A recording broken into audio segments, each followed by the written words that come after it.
باللہ من الشیطان الرجیم بسم اللہ الرحمن الرحیم۔ دوستو، بزرگوں، عزیزو، السلام علیکم ورحمۃ اللہ وبرکاتہ۔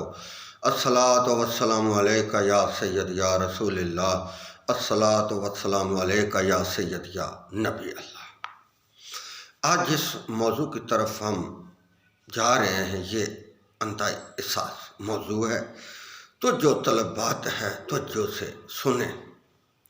حق بات کو جو چھپانے والے ملعون ہیں، اگر وہ توبہ نہ کرے۔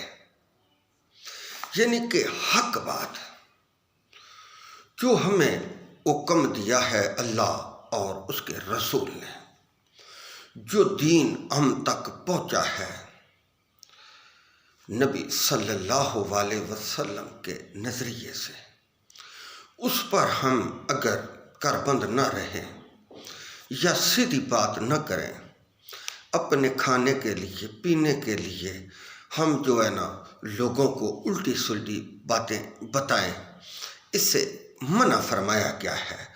جو حق بات کو چھپاتا ہے اور جھوٹ موٹ جوڑ کر لوگوں کو بتاتا ہے، اس پر اللہ کے رسول کی، فرشتوں کی، تمام جاندار بے جانداروں کی لعنت ہے۔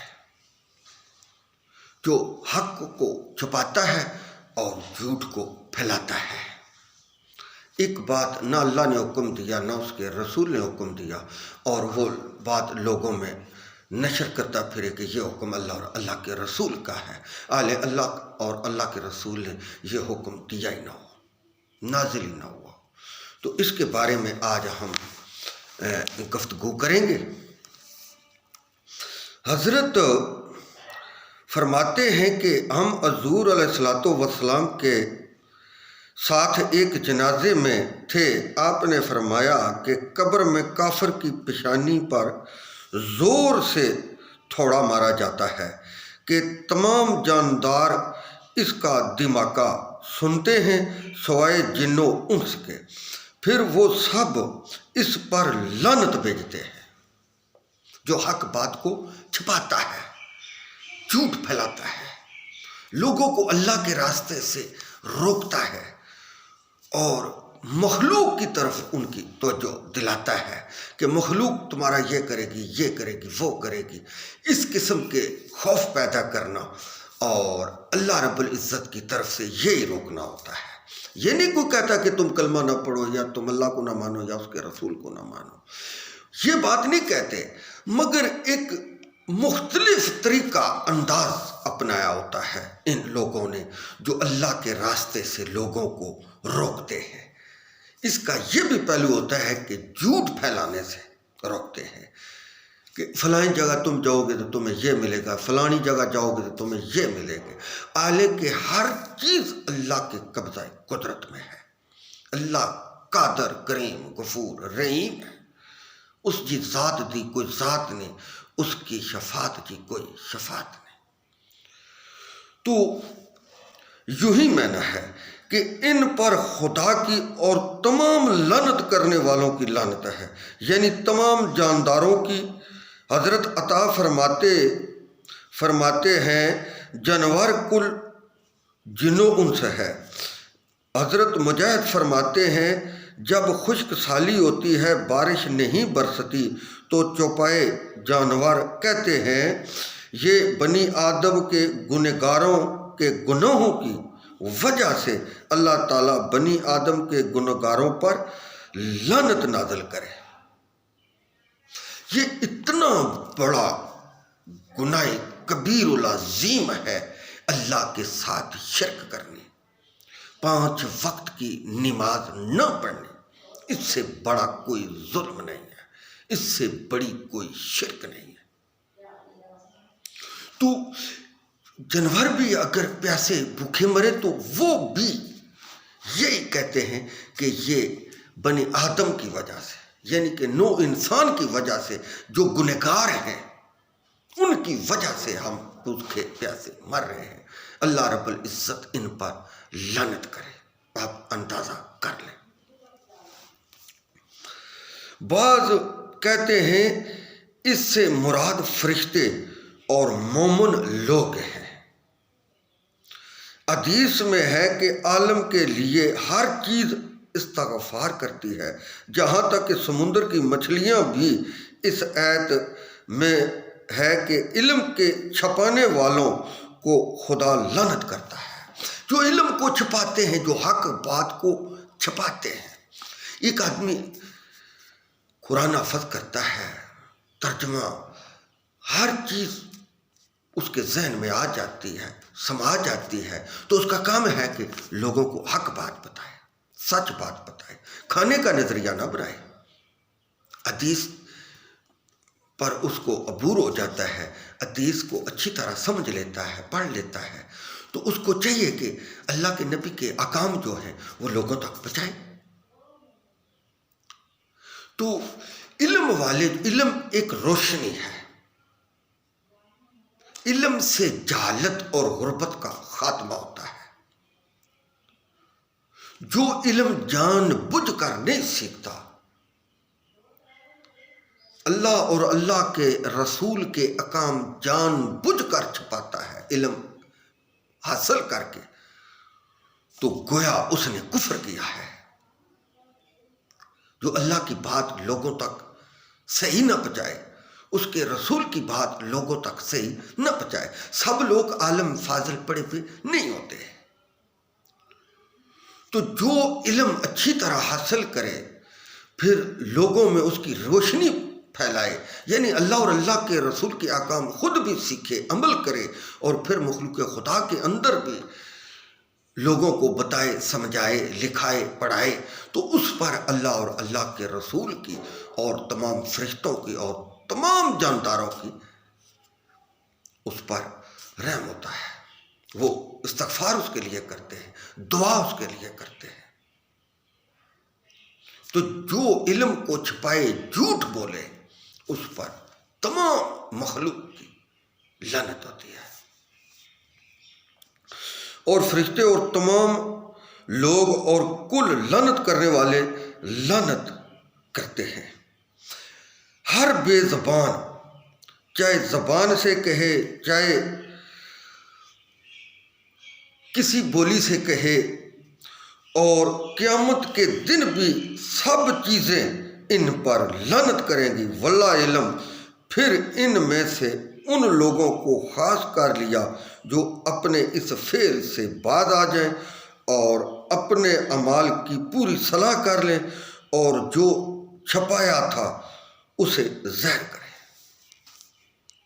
یعنی کہ جو اللہ اور اللہ کے رسول کے احکام چھپائے، 2 رکعت نفل نماز توبہ پڑھی، اللہ سے رجوع کر لیا، اللہ سے معافی مانگ لی، تو پھر ان کے گناہ نیکیوں میں بدل جاتے ہیں، اللہ ان پر رحم کرتا ہے۔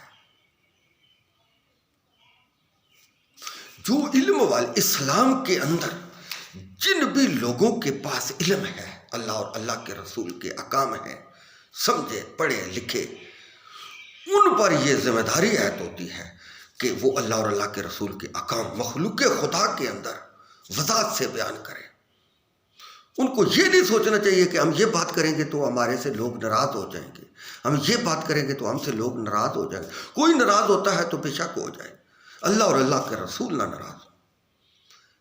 آپ اندازہ کریں، جس شخص سے اللہ اور اللہ کے رسول ناراض ہو جائے، اس کی کوئی دونوں جہانوں میں کوئی جگہ ہے نہیں ہے۔ اس لیے ہم نے سچ بات، حق بات لوگوں کو بتانی ہے۔ لوگوں کی توبہ خدا تو اب رحم قبول فرما لیتا ہے۔ اس سے معلوم ہوا کہ جو شخص کفر و بدعت کی طرف لوگوں کو بلانے والا ہو، وہ بھی جب سچے دل سے رجوع کر لے تو اس کی بھی توبہ قبول ہو جاتی ہے۔ بدعت، ہم یہاں اتنی چیز بیان نہیں کرتے، جتنا کہ ہم جانتے ہیں، ہم اتنے علم والے نہیں ہیں، مگر انسان کا تقوی اللہ پر ہونا چاہیے، اللہ اور اللہ کے رسول کے احکام کے مطابق زندگی گزارنی چاہیے۔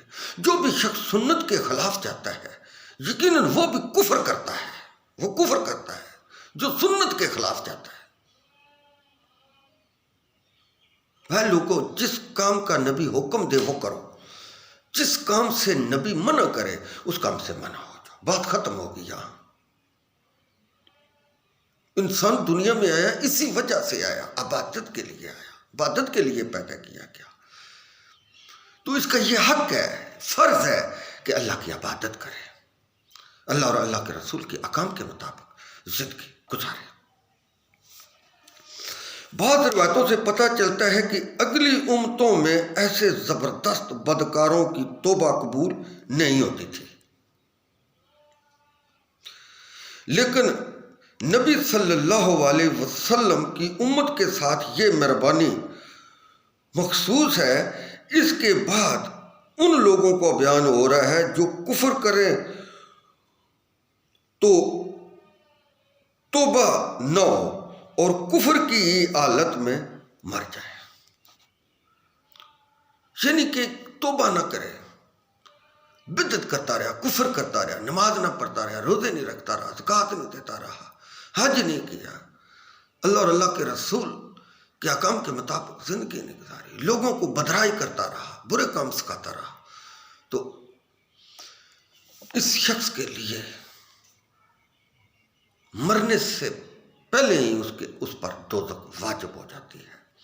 اگر توبہ کر لے تو اللہ اس کی توبہ قبول فرما لیتے ہیں۔ اللہ قادر کریم غفور رحیم، جو بھی شخص توبہ کرے، جو بھی اللہ سے رجوع کرے، اللہ سے صلح کرے، اللہ اس کو معاف کر دیتے ہیں۔ یہ کتنی بڑی بات ہے۔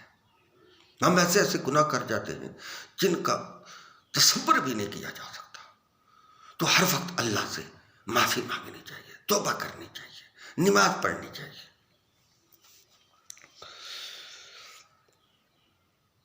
اگر توبہ کے بغیر یہ مر جائیں، ان پر اللہ تعالی، فرشتوں اور تمام لوگوں کی لعنت ہے۔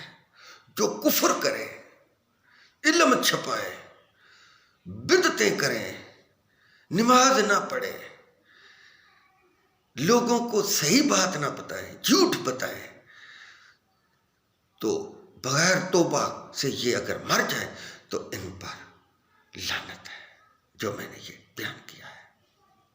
استغفر اللہ، استغفر اللہ۔ یہ لعنت ان پر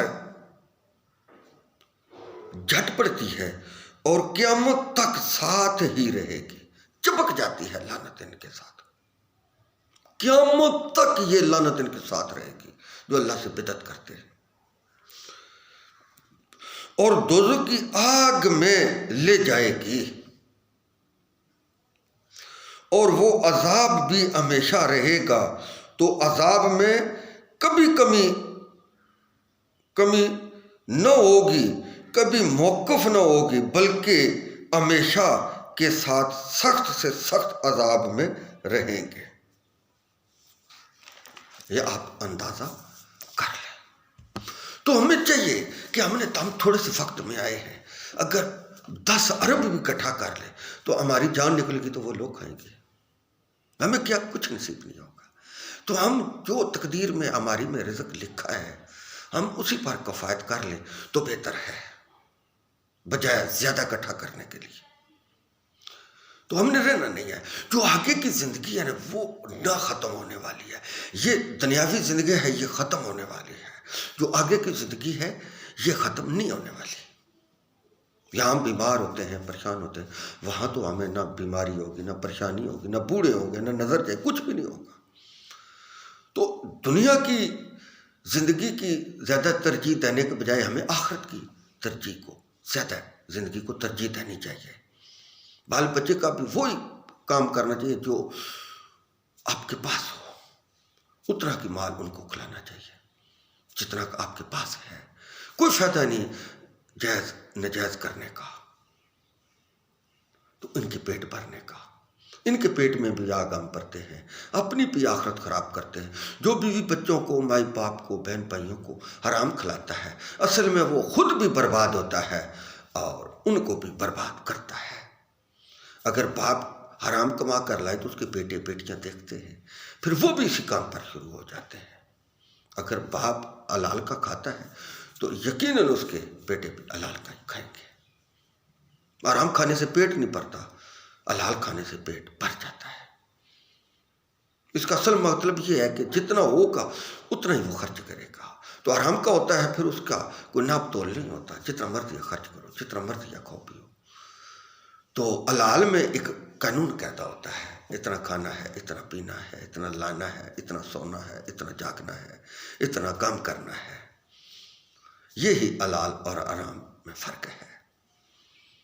حلال کا پیسہ انسان غلط جگہوں پر لگانے سے کوئی 1000 بار سوچتا ہے، حرام لگانے میں ایک سیکنڈ، کیونکہ وہ حرام کا ہوتا ہے۔ اس لیے حلال کا پیسہ بڑی مشکل سے حرام پر جاتا ہے، نہیں جاتا۔ نیکی کا حکم دو، بدی سے لوگوں کو روکو، یہ حکم اللہ کے رسول کا ہے۔ علم کو مت چھپاؤ، جو حق پر مبنی ہے، جو ہمیں اللہ اور اللہ کے رسول نے بتایا اسی کے مطابق لوگوں میں روشنی پھیلاؤ۔ آگے پیچھے دائیں بائیں سجا کھبا کرنے سے ہم گنہگار ہوں گے، اور دنیا میں بھی تو ہمیں تھوڑا کچھ واہ واہ واہ واہ مل جائے گی اس فارغ، لیکن آخرت ہماری بہت گندی ہوگی۔